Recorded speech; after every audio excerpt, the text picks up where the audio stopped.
Hello and welcome everyone to the Solutions podcast. And this month I am with Helen Moore, an amazing eco poet. Oh, it's Dr. Helen Moore. Sorry. You must tell us more all about this. So welcome, Helen. It's really great to have you here. Thank you. Thank you so much, Nicola. It's a real joy to join you. Yes, and I'm still getting used to my new academic title. Yeah. So tell us firstly, how did this academic title come about for a poet?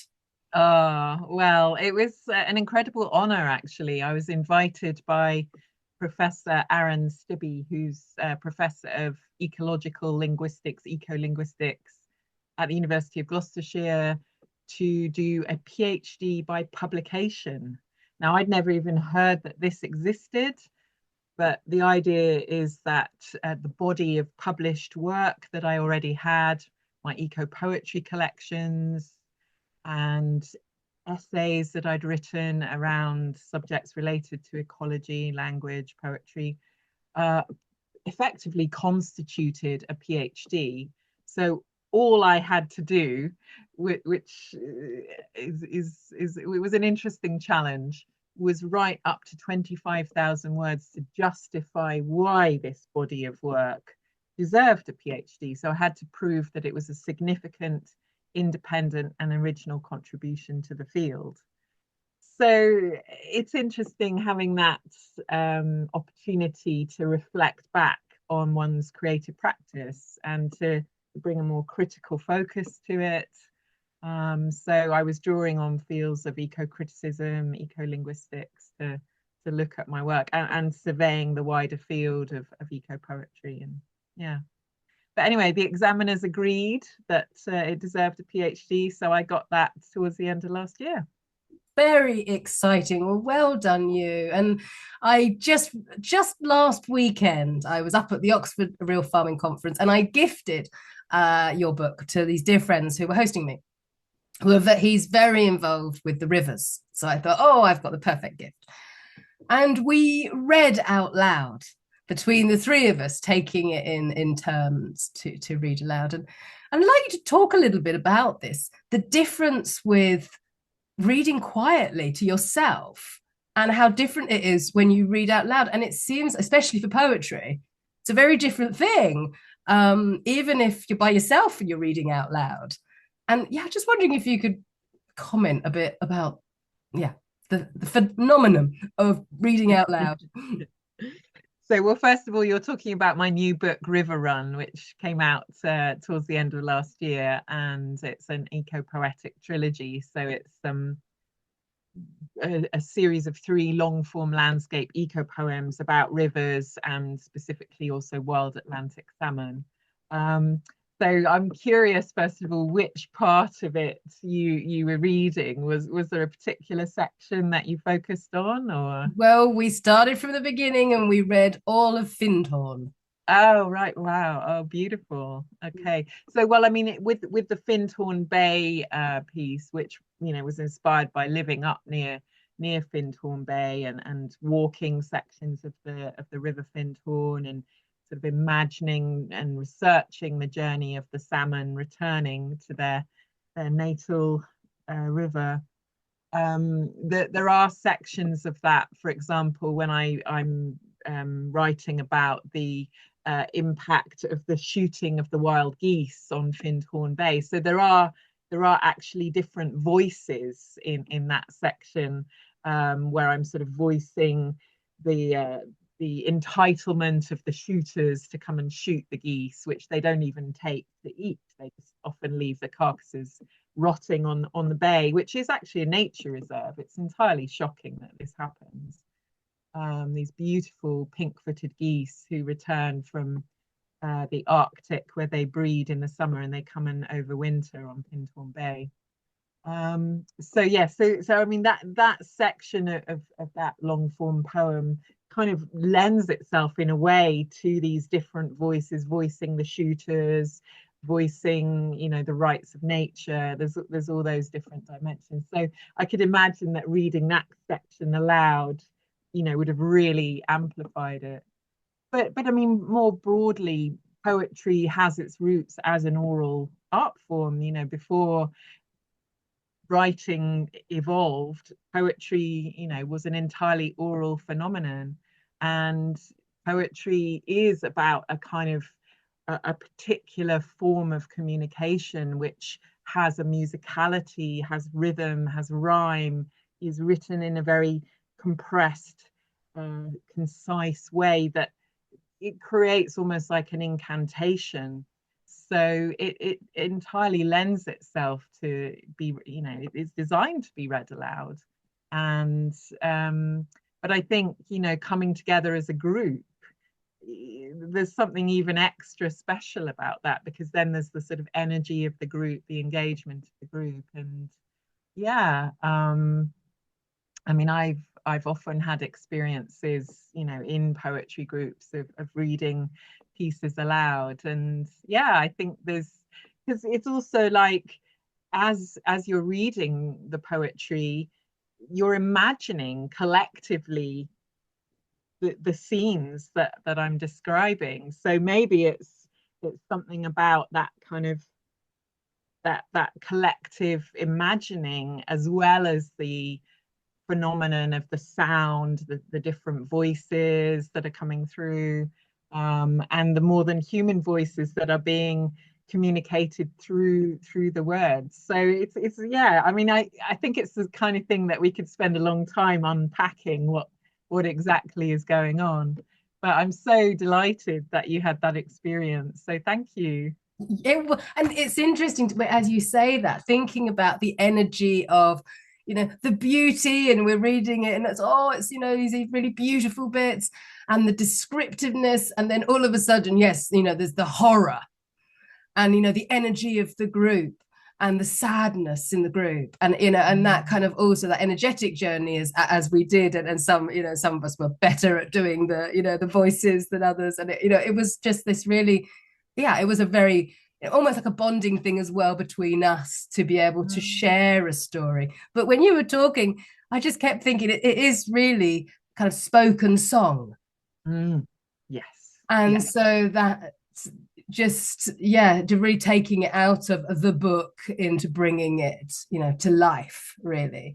But what I so admire in your work is that, yes, you can convey, the beauty of the natural world, but also, you don't hold back in, speaking the truth of what's also happening, the eco side, the real story of, I mean, yes, this is a beautiful book about the rivers, but also, actually really understanding about, what's happening to the salmon, what's happening with the pollution.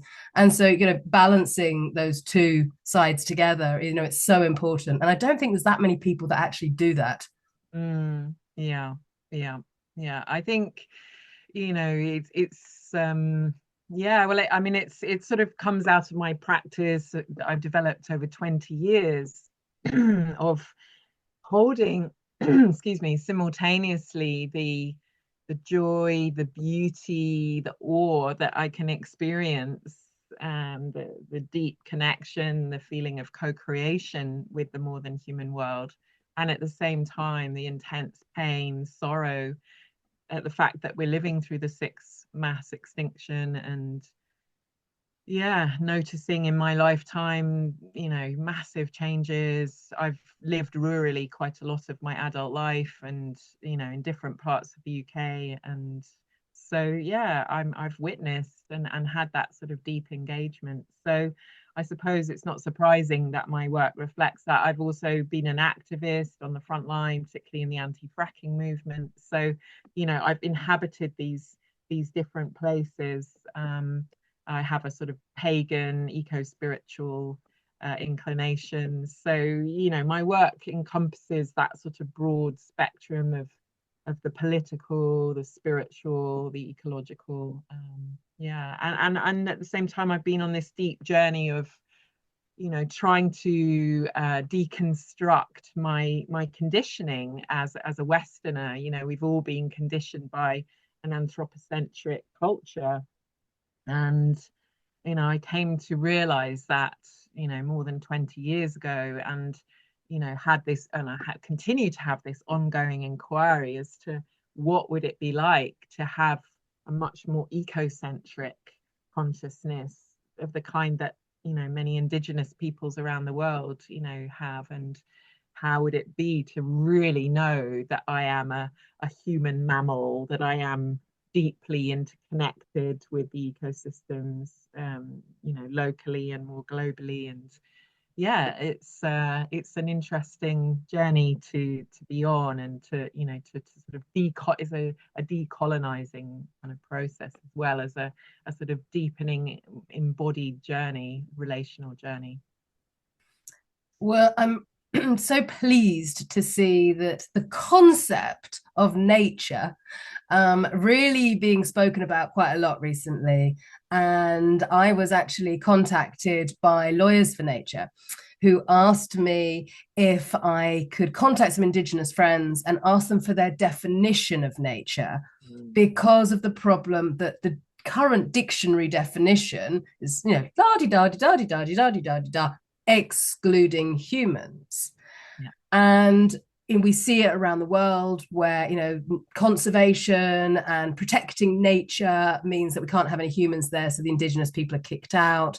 And this understanding of nature as being where we go on holiday, or we go and walk in the woods there, or nature is outside. And so there seems to be more and more talk of this putting humans back in our place as just another mammal on this planet, and of course being a part of it. So when I asked my friends for their definition, neither of them could understand the question. Yeah. And of course I tried to kind of reframe it in different ways, but the closest that one of them said, well, territory. Mm. And even that word has a very different meaning to us as it Yeah. does to them. So that power of words and how we use it. So let's talk a little bit about this word nature, Yeah. and how, where do you think we need to be moving to in the way that we talk about the natural world?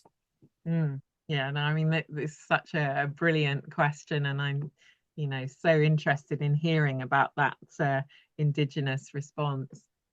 Um, well, in kind of more academic circles, the sort of eco-criticism um, engagement with language has seen eco-critics such as Timothy Morton coming up with the idea that we should have ecology without nature, and so he's been absolutely, deconstructing the impact of that word, the separation that it reinforces. So this whole idea that we could have ecology without nature can seem kind of quite shocking at first, but it has a certain effect, I think, to help us to kind of question, where that's coming from.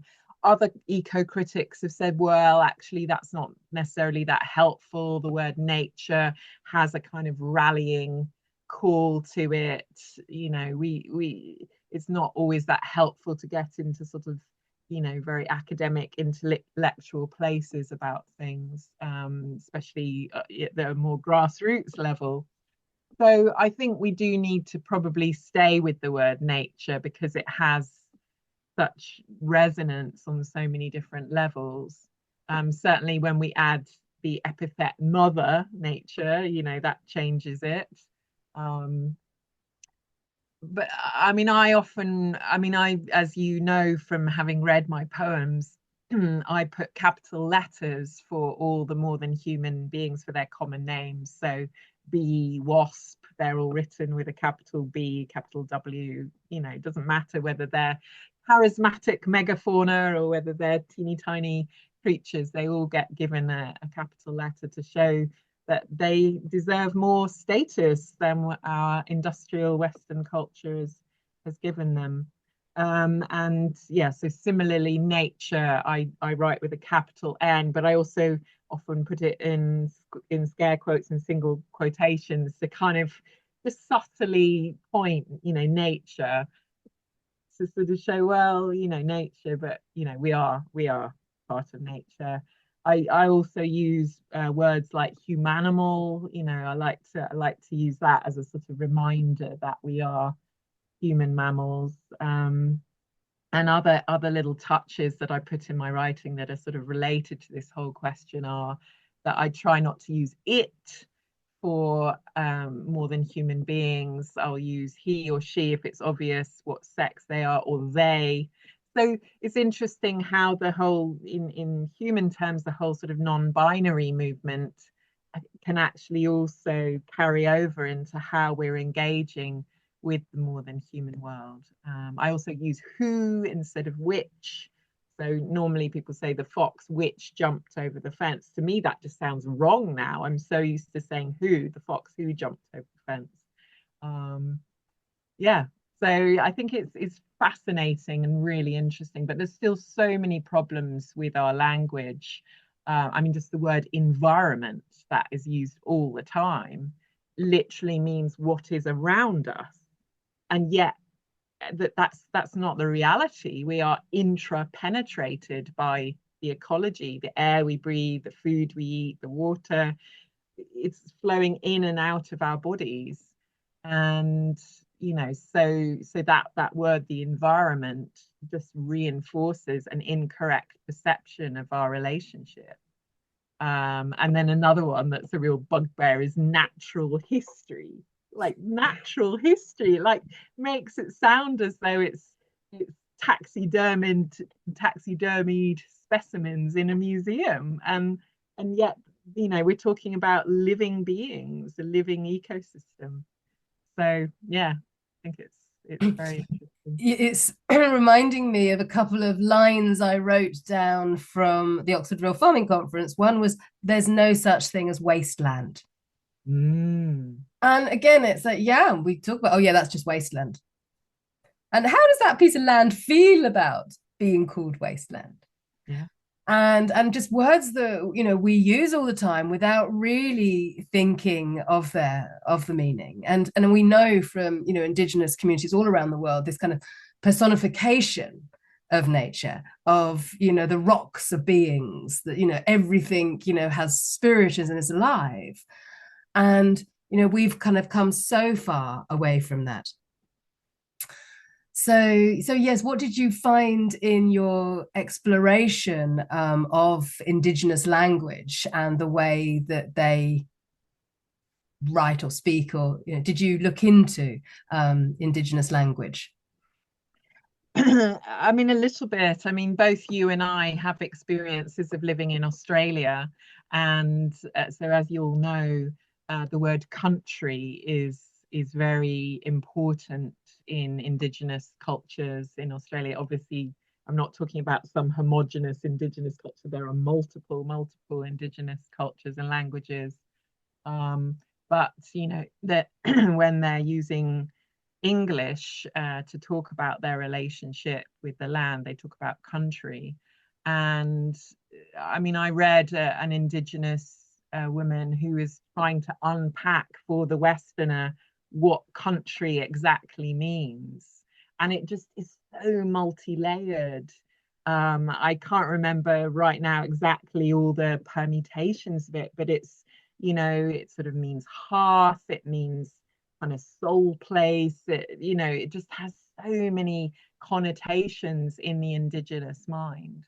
Um, and, so it is effectively untranslatable, because when we talk about land, we immediately, issues of ownership, property, all these things come into play. When we talk about landscape more widely, we tend to define landscape purely in terms of the kind of geographical contours, and sort of man-made structures that might exist in it, or divisions of fields or what have you. But we don't talk about the biodiversity that exists in that landscape. So it's so interesting when we start unpacking these words and what they mean. And Yeah. this, So there you go. That's just one yeah, little example. yeah, and this very Western concept of land ownership. Hmm. To Hmm. indigenous peoples, it's like, what a crazy concept. How can anybody own the land? I Yeah. mean, of course you can understand why they don't get it, because it just seems you're born on it and you die on it. But actually the concept of land ownership, and how, and something which was quite refreshing that just came from the conference was a new movement of farmers. Instead of the old farmer that says get off my land, now they're saying get on my land, Right. wanting to invite more people onto the land, Mm. because there is this feeling about how blessed those that have land. And actually, this is also to share that, being, looking after that piece of land for your lifetime doesn't stop, you inviting other people to share the beauty of it. And another interesting idea, which reminded me that we so often talk about, on the earth rather than in the earth. Yes, absolutely. Like on the earth, as if we're just standing on top of the earth and that is it. And really taking it to that, of course, the air, the atmosphere, that all makes earth. It's not just the solid rock and the magma beneath our feet. And that kind of changing to that feeling inside the earth is a very, very different feeling. One preposition, one letter of a preposition that just makes a huge difference, on or in. Absolutely. And of course, as you're talking, I'm thinking about the fact that traditionally in these lands, the British Isles, we had the commons, before the enclosure of the land, um, which the poet John Clare, of course, documented. He was very, as a sort of peasant poet, um, in the best sense of the word peasant. He was directly involved in having to put up fences and to enclose the land, and it broke his heart and arguably led to the destruction of his well-being, of his mental health. He famously went mad and ended up in an asylum, and he wrote about the terrible impacts of enclosure. But yeah, I mean, I love the idea of the commons. In Scotland, they have the word the commonty, rather than the commons. And in fact, I'm not sure if you picked up on it in the Findhorn Bay poem that you read, but there is a little tiny evocation of that more ancient relationship of that sort of shared engagement of farming practices and what have you, sort of embedded in the poem. And I mean, I've actually just got it here in front of me when I'm talking. I talk about the wild geese settling on the land, and I'm kind of evoking back through time, the land changing over time. And I'll just read you a tiny bit just to give you a sense, because it's also there in the Scots words that I use. So I'm talking about the pink feet geese, pink feet back on the old commonties and mosses, pink feet on the shared tune patchwork of rigs, strips, bulks, dikes, pink feet on plewlands, westerfolds, and sunny nows, pink feet on crooked acres made by ox-drawn ploughs.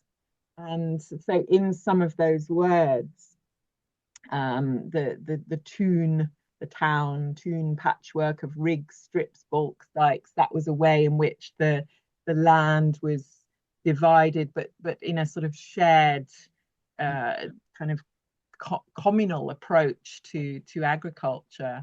So I think it's exciting to kind of revisit these old practices and remember that the ancestors of these lands knew how to work cooperatively, and we can embrace that principle again. And it's not that long ago, still in our, our, well, maybe my mother's parents' generation, that there was still people that worked the fields collectively to gather the hay, for instance, which was a very Yes. collective haymaking was a really good example of everyone coming together, having a good time, working together, the kids having fun, jumping on, the trailers and loading up the hay. And that change when all of a sudden these wonderful big tractors that were able to make these huge round bales and wrap them Combine in harvesters plastic. and yeah. And that was it. That was the end Mm. of this. How many generations had really enjoyed the time of haymaking, and now this sterile, wrap it in plastic and put it to the side, Mm-hmm. takes one person to do it. Yeah. And so, we can really see how just this, modern development has so taken away so many aspects of community. Yes, absolutely. Absolutely. So also I read on your website about you teaching at universities and just Mhm. wondering, any kind of feedback from the youth and how they experience the kind of the idea of ecolinguistics and ecopoetry, and yeah, just interesting to hear anything coming from the youth of anything they've fed back. Well, I think that so many young people struggle with their mental health because of the climate crisis, ecological crisis, the poly crisis, which has social and ecological components. There's often very sort of doomerist attitudes that prevail, like, there's nothing we can do. We've got no future. What's the point? Kind of thing. So I think it's always quite a breath of fresh air. And I'm sure you experience this too, when you come in with a much more solutionist focus, when we're talking about regenerative culture, when we're talking about, that the future actually isn't written. I mean, of course we have massive problems to address. That, it would be utterly naive and ridiculous to deny that, but we don't know where the future's going, and it's up to all of us to help to steer it. And and I feel generally very excited about all the things that are bubbling up. And so I think often young people, can be a bit like almost taken aback to experience somebody from an older generation coming to them, and bringing what Professor Aaron Stibbe describes as ethical leadership, which is, taking a leadership role in helping these young people to think outside the box and to help to shape their ideas and their way of seeing the world in a more positive direction. So, often it is sort of, astonishment and a feeling of like, oh, maybe there is another perspective. So that's really exciting to experience that. Well, I think that sounds a perfect note to end on. So, yes, it's like we have to be able to see that another world is possible. Very And by having that different way of looking to see that there are the solutions all around us that we can learn from the past and bring them into the future. So thank you so much, Helen. oh And I look forward, before we end, to say that we will be holding together a retreat, a Wild Ways writing retreat that Helen will be leading. Do you want to just quickly say something about that? yes, let's talk about it very briefly. So it's going to be a 3-day retreat at the Willows Lakeside Retreat, which is where you're based, next to the South Downs National Park, a beautiful biodiverse 10-acre site. So we're going to be based there at the end of August for 3 days. It's a retreat that's going to be suitable for anybody who would like to develop their creative writing in co-creation with the more than human world, deepen their nature connection. It's going to be very much about embodiment, co-creation, using different ways of knowing. So, privileging less the mind, but more the heart, the intuition, the feelings, the sensations, in terms of how we engage, how we communicate with with the more than human world, really also drawing on some of these eco-critical perspectives, so exploring language a bit. We'll also be doing a social dreaming practice, which is very exciting. So coming together with our dreams and using them as a source of inspiration. And I know that you're very excited about this, doing a council of all beings, where we'll be representing different members of the more than human world. Yay! So that's very exciting, It is. and we'll be sharing with the other creatures that live here alongside me: glowworms and kingfisher and heron and mussels in the water and all these other amazing life forms. So I will put the link at the end of this as well. So thank you once again, Helen, and look forward to when we're next speaking. Bless you. Thank you so much, Nicola. Bye.